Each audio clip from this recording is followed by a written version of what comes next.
see the lift on the track.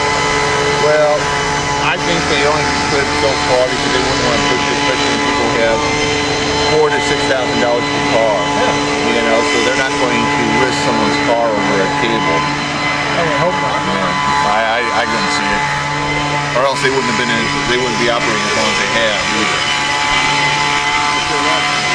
What's interesting to me, you told me there are 3 tracks in the world.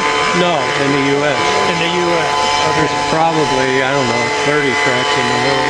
So how did this wind up in Anderson? The AMA's up here. Well, they used to have tracks in St. Louis and add more tracks, but over the years, those tracks have sold.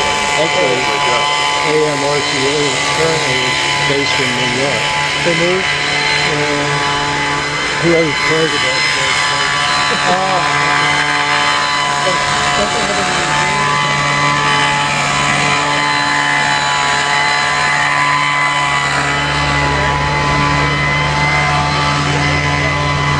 This is the current record holder at 155 plus miles per hour in side exhaust.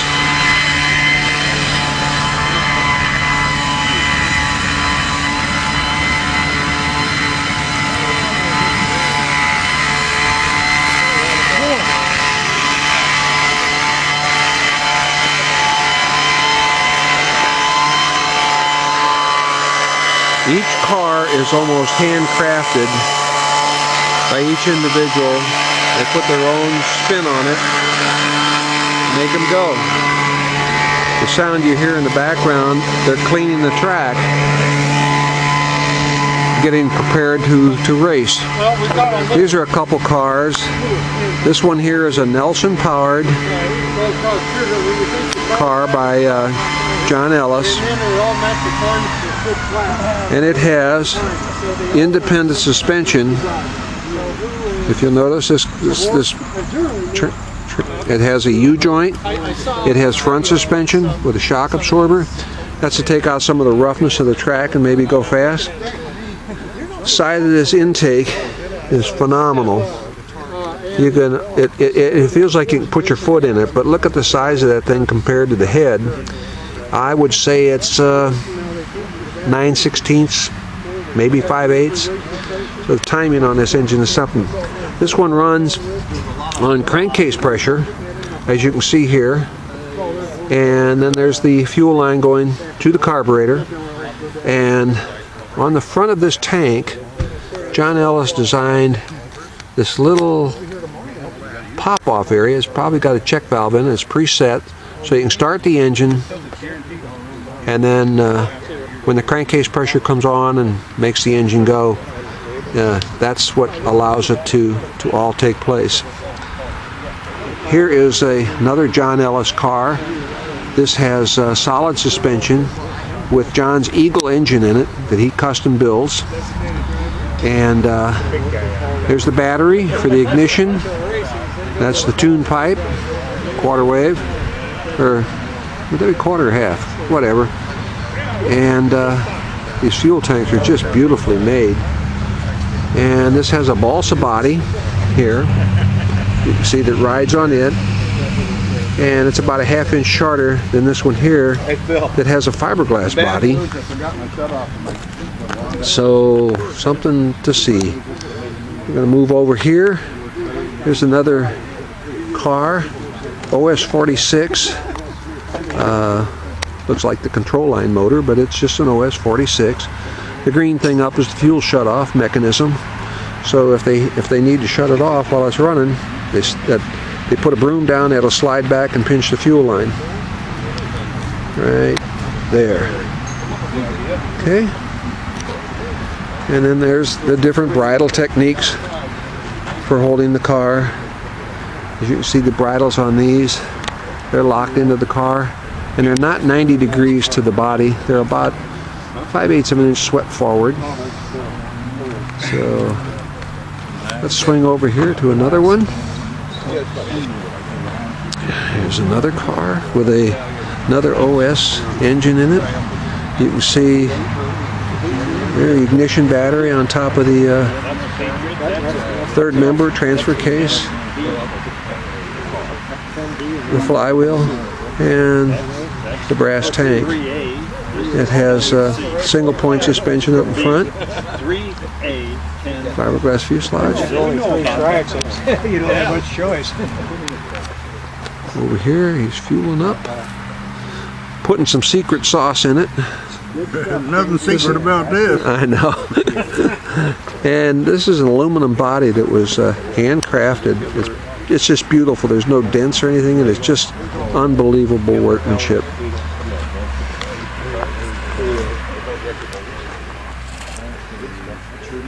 Getting close. Getting close to full, huh? I see you got the little that tank with the bubble on top. We used to do that in control line combat. Obviously, we don't use Uniflow in these tanks. You fly control liner or RC at all? Gentlemen, No. if I can have your attention, first of all, I want to thank everybody for coming today. It looks like since we lost our oak tree that somebody's watching out for us because we have clouds today and we don't have to be a sea of umbrellas. I'm almost ready. I want to start the car you have, and I'll tell you what class it is. And the entry fee, as always, is $10 per car for both days. 1 entry fee, 2 days. We'll start out with the yellow cable since there are more Class 9 and Class 10 cars than anything else. And from there we'll go to I believe it's the red cable for the 3A cars. I believe that 10B, I'll have to check this, but I believe that's a purple cable now. So we will have to run the yellow cable 9 and 10s first, followed by the purple cable 10. Then we'll go to the red, and then we'll work our way on down from there. So one at a time, if you come up, I'll get you in.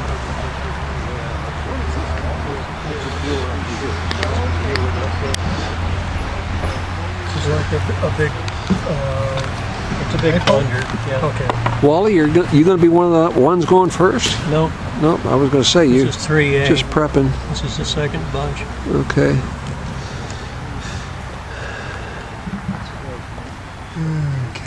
Well, you ought to have Paul make you one of them Fuel pumps? fuel pumps. No, you can't. You Fuel can't. would dissolve it. The fuel in here, this guy over here is running 20% propylene oxide, he says, is what's in the fuel. I don't believe that. I don't believe there's 20% in John's fuel. No, it's 86% nitro, so Yeah, so it only leaves you 14%, but you got to have lubricant in there, so I would say 2% propylene and maybe 12% lube, because all you need, all the propylene oxide does is an igniter. It's what makes the engine go. Okay, doctor. How many ounces do you put in it, Walt? until it overflows. Enough. Well, I mean, that thing will tell you there, that jet thing. Got this on the wrong thing. Do you have a catch tank? Yeah.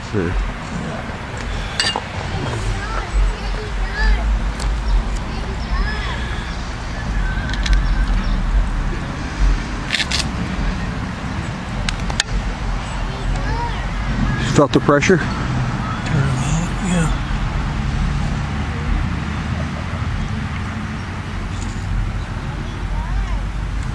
It's almost there.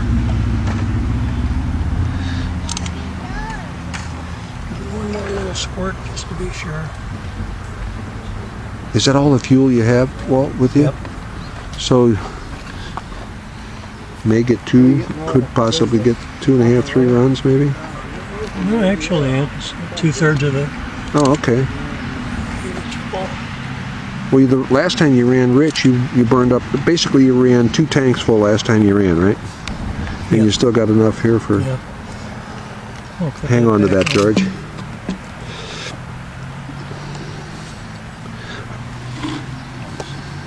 Still got some in it.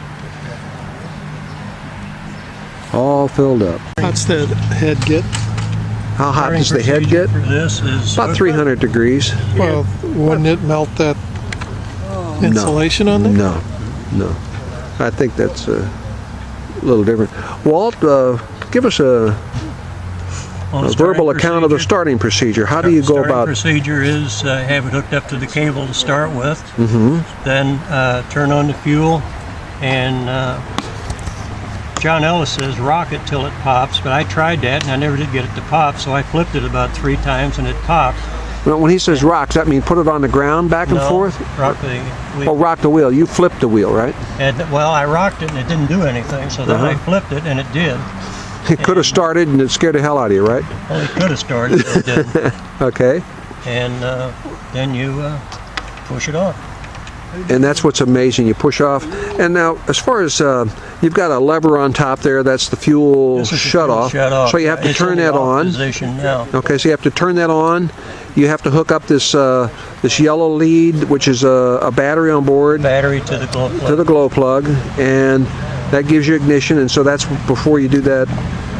And the fuel you're running is about, you said 86% nitro. Yeah. And at least 14% of room for propylene oxide and oil, so I'm guessing about 2% propylene and 12% oil. Yeah, and make sure this battery's good before I zip everything up. Good idea. This is part of the starting procedure, is to verify that the battery is good with the glow plug, right? Right.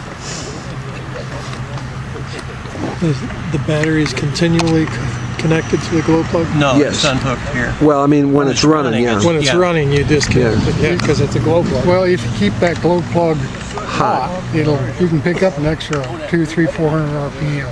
Because notice your model airplanes, you get one star, when you take that plug off, it'll kind of slow down just a tad.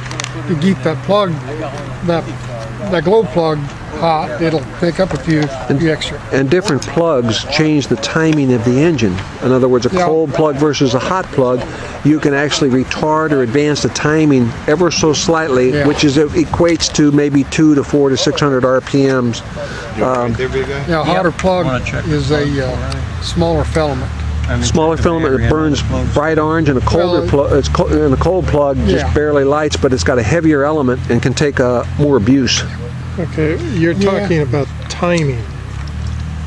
It's a mechanically timed engine right now, but your fuel timing it to do what? Well, the glow plug ignition. is constantly it really glowing. doesn't have a timing. It does. The plug just It's not glows like a set of continually. ignition. It's just that they glow a little bit Is it glowing, hotter, Wally? which means it will fire just a tad earlier. But as far as actual timing of your car, no. That's the Okay, so timing that we're that talking about, is right. when does it fire, and that's what Right. you do in all engines, whether you're advancing or retarding a coil or spark ignition. In this, you can change the plugs from cold to hot to when does that thing fire? Does it fire Just a tad 2 degrees before top dead center, or 8 degrees before, or whatever? Well, there's a lot of variables. Your There. fuel and everything. How's it look, Wally? Temperature, humidity, and all that Good. stuff too. would It's affect sort of like years ago when they had what they call hot tube ignition. Cover it back up. They had And this is what the rest of the Wilson family does here, enjoying this wonderful weather. And they don't talk. They're brother and sister. They're actually texting each other. They're having fun. And Larry looks deep in thought. He's trying to figure out how to operate the damn thing. Of course I am. So go from there. And Sherry's laughing because she's in agreement. End of story.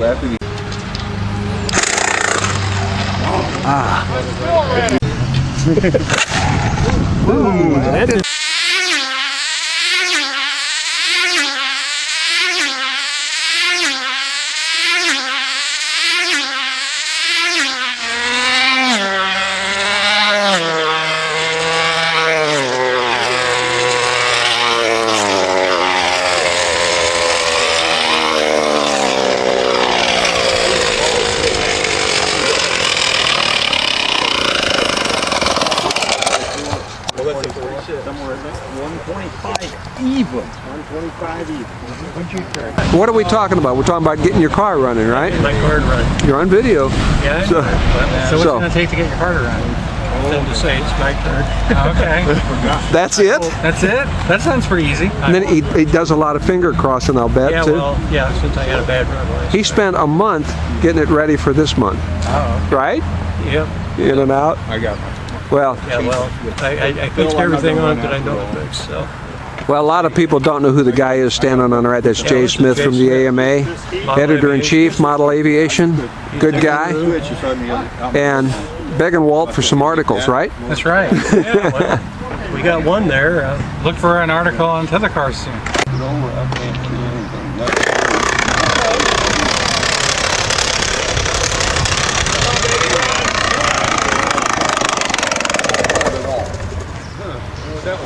Well, made it around.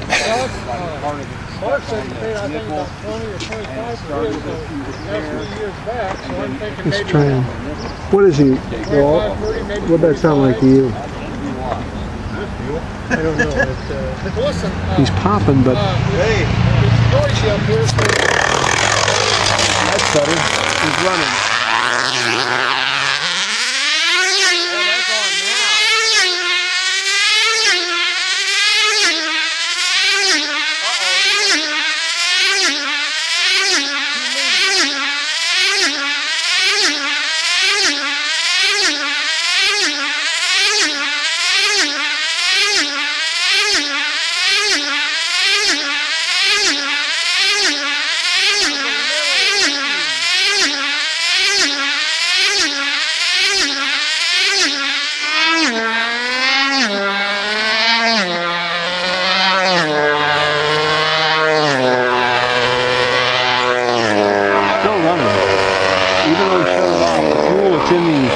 In the crankcase is still burning.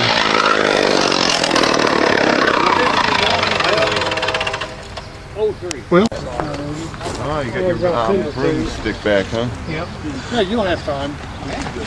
Joe. I gotta get it spot. We have to get it. Well, let's get these two guys ran. Okay. Oh, you want to get him? Yeah. Okay. Here, let me hook him up.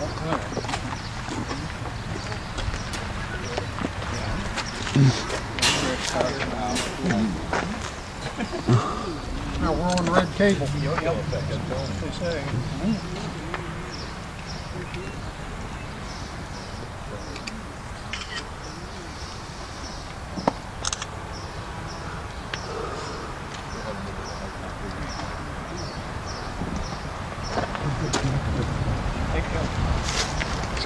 Oh, sorry, don't mean to be in your way. That's right, I'll get over in a couple of months. Lowell, are we allowed to stand here and take Well, video? I would. I Well, wouldn't. that's okay. Yeah, I understand. The gates will... You're going to come out of there when Well, you know, when it fires up, better come back here. yeah, Larry will come out of there. Yeah.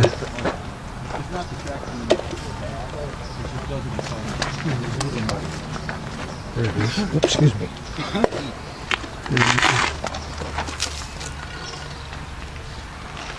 How you doing, Jim? Good, thanks. Sorry. Okay. Okay, Larry, you're going to have to come out of there. It's it's unsafe.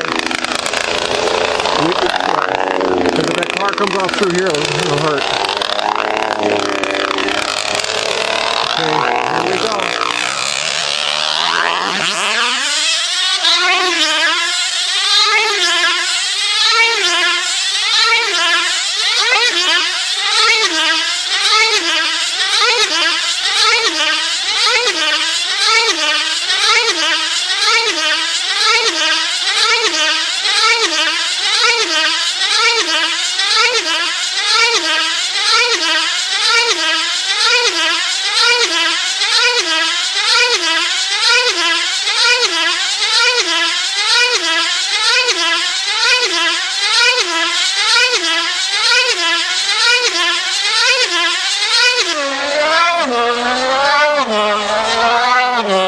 I saw 157, Wally. I took it a little bit early. 157. I took it early. You did? I should have waited. Next time. Doesn't that smell good? Excuse me. Yes, sir. I bet that tire's toast. Oh shit, I heard it go. He kept right on going, didn't bother it. No, it didn't. That's surprised. Yeah. 157 with that tire like that? Yeah. Holy smokes. Tires on the dang thing, there's no telling what it'd do. Oh, that's what happened last time. Yeah, but Did it? that's worse. Did it bend the wheel? I don't think so. You went 157 with that tire. Holy smokes. Both tires. Oh, both tires. Oh my gosh. That's cool. Well, Wally, just think what it would do if the tires stayed together. Your body's cracking on you, Wally. Oh yeah. Was that the Well, that happens when tires come apart. There we go. Yeah, vibration goes crazy, doesn't it? Is it Well the done, Walt. Glass or the frame? Oh, it's just a fiberglass. Okay. Who's next to Pat? Who's next to Pat? Is that the 56.9?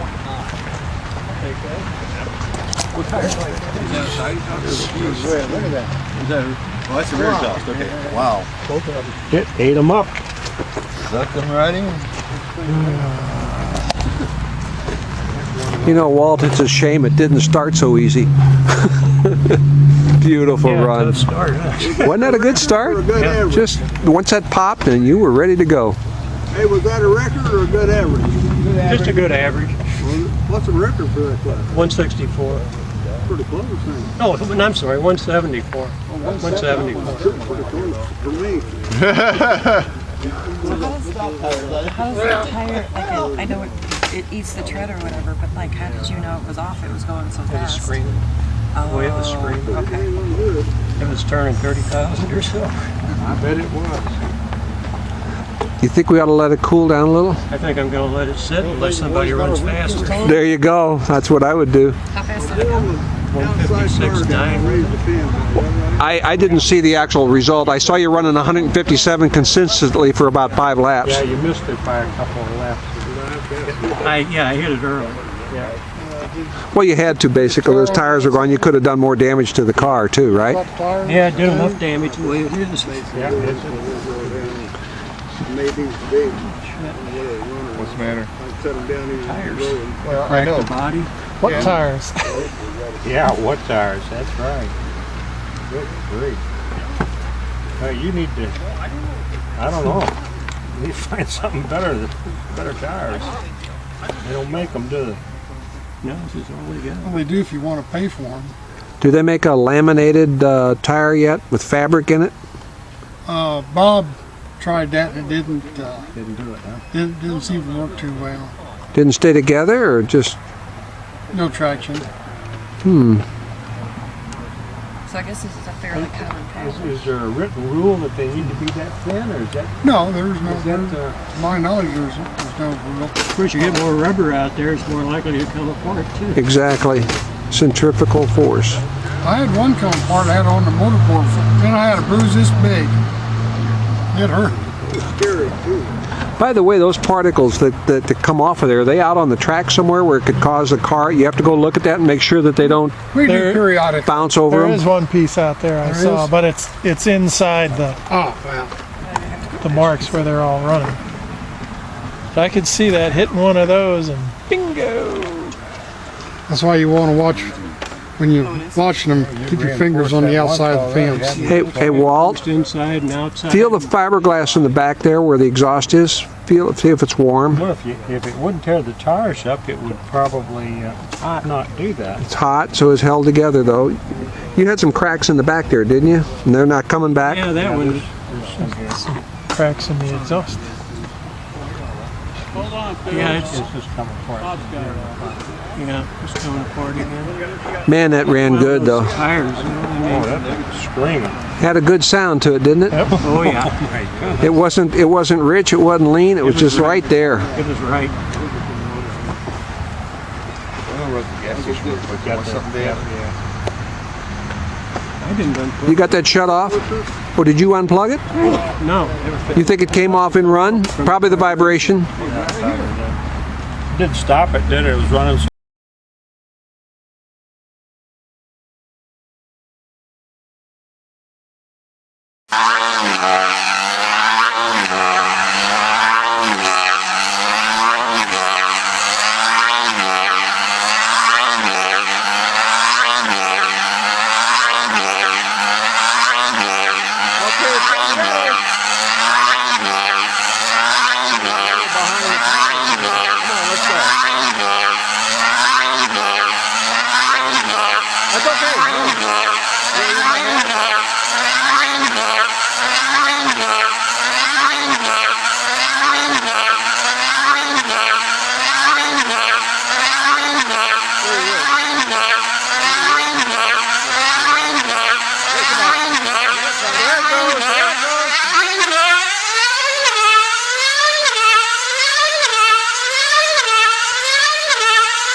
Oh, did he sound like he was rich in the beginning, and then when it came on, it was running out of gas? No, it was.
Taking the safety off on the trigger.